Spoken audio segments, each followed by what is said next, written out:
Greetings everybody. So today I'm going to talk about contingency leadership theories among the 21st century leaders. Okay, so let's start with what is contingency of leadership. A contingency leadership theory supposes that the leader's effectiveness is contingent on whether or not their leadership style suits a particular situation.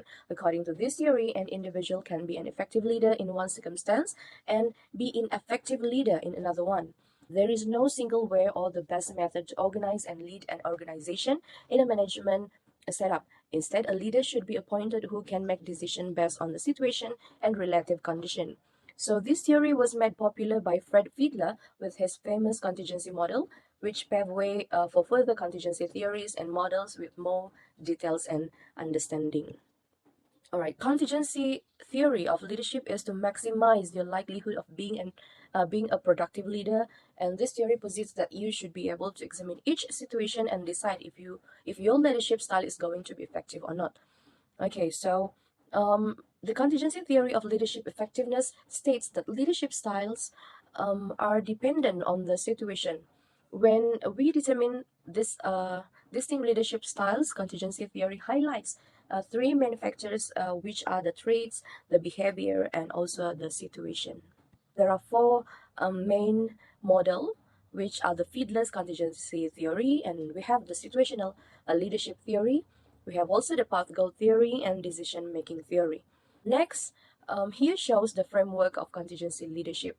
The main point or topics in this presentation is about how can the contingency leadership theories can be applied among the 21st century leaders. But before that, let's see how does 21st century looks like.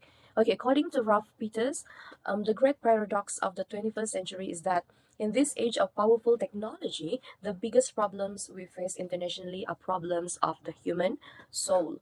Meanwhile, according to Steve Jobs, the best way to create value in the 21st century is to connect creativity with technology. Okay, so the human soul there, according to Ralph Peters, might relate it to human motivation. The two keys that are being highlighted here are the technology and motivation. All right.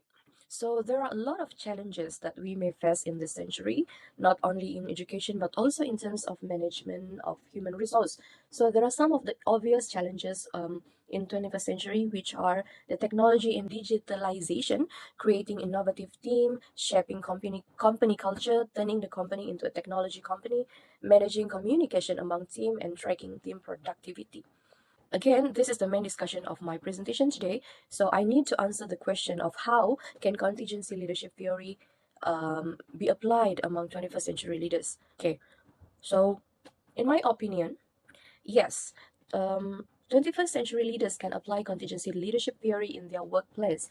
I see that the path goal theory is the most suitable model to be used in this era, because as I mentioned earlier, two things that are important in the century are motivation and technology. So I think that if the workers are motivated, then nothing can stop their way to become a developed person or to develop their company better. The path goal model focuses on the improving employee motivation, autonomy, and satisfaction to increase their productivity within an organization.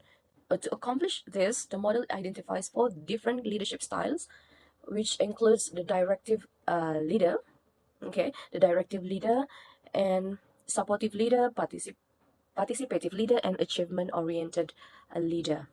This path goal theory was first developed by Robert G. House and published in the Administrative Science Quarterly in 1971 and later updated in the Leadership Quarterly in 1996. The theory was based on the expectancy theory of motivation. They claimed that an individual will act in a particular way because they expect a favorable outcome.